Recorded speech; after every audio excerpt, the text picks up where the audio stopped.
हाँ तो भक्तों, यदि भगवान श्री कृष्ण का भक्त हैं तो यह चैनल सब्सक्राइब जरूर करें। यह सतीला एकादशी का विषय मैं आप लोगों तक जानकारी दे रहा हूँ और बिल्कुल सतीला एकादशी करने का प्रयास और संपूर्ण उपयोग प्याज लहसुन मीठ मदिरा ये सभी वर्जित किए जाते हैं भक्तों, और बिल्कुल संपूर्ण रूप से करें।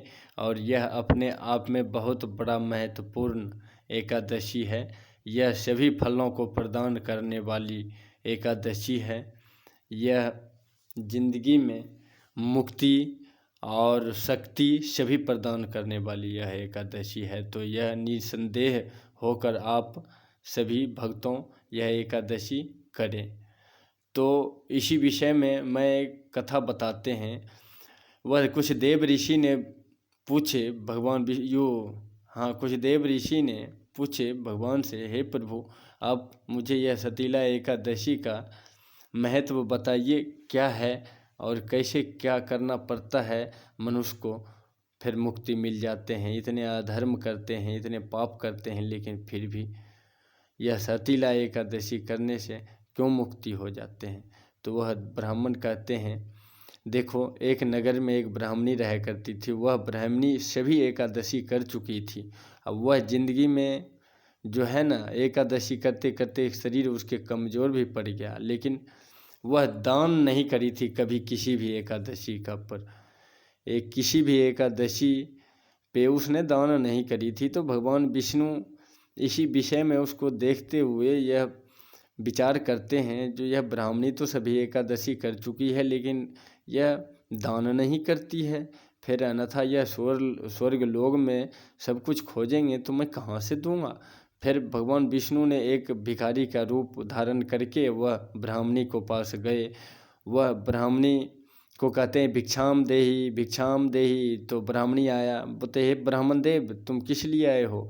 तो वह बोलते हैं, हे ब्राह्मणी, मैं तो दक्षिणा के लिए आया हूँ और मुझे दक्षिणा दो। तो ब्राह्मणी को क्रोध आ गई और क्रोध में आकर वह मिट्टी का डला दे दिया ब्राह्मण देव को कटोरे में।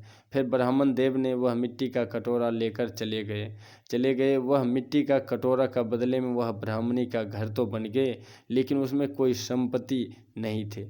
ब्राह्मणी जब कुछ दिन बाद वह देह छोड़कर आया स्वर्ग लोक में, उसे तो व्रत का बदला स्वर्ग लोक प्राप्त हो गया, वह मिट्टी का बदला उसे घर प्राप्त हो गया, लेकिन उसने दान नहीं करी थी। तो उसके घर में कोई धन या कोई पहनने का वस्तु, कोई कपड़ा, कोई ऐसा कुछ भी नहीं था, बिल्कुल खाली पड़ी थी।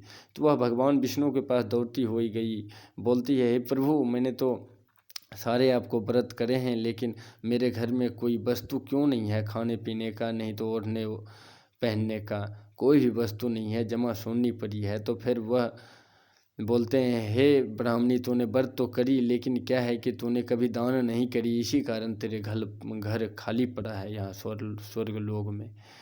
तूने दान करी ही नहीं, एक बार तूने डला दान करी तो उसके बदले में तेरे घर बन गया। यदि तू धन दौलत दान करती तो तेरे घर में धन दौलत यहाँ भरा पूरा होता। तो इसलिए तो फिर यह ब्राह्मणी कहते, हे प्रभु, मुझे क्षमा करें, मुझे कोई मार्ग बताएं, अब तो मैंने गलती कर चुकी हूँ, लेकिन हे दया निधान, मुझ पे दया करें, हे कमल नयन, मुझ पे दया करें। तो फिर बताते हैं, जाओ तुम अपने घर में, और देव कन्या सभी आएगी तुम्हें देखने के लिए, तो तुम बता देना, जो मुझे सतीला एकादशी का कुछ कथा सुनाओगी तो फिर मैं गेट खोलूँगी। तो ठीक उसी तरह ब्राह्मणी करी।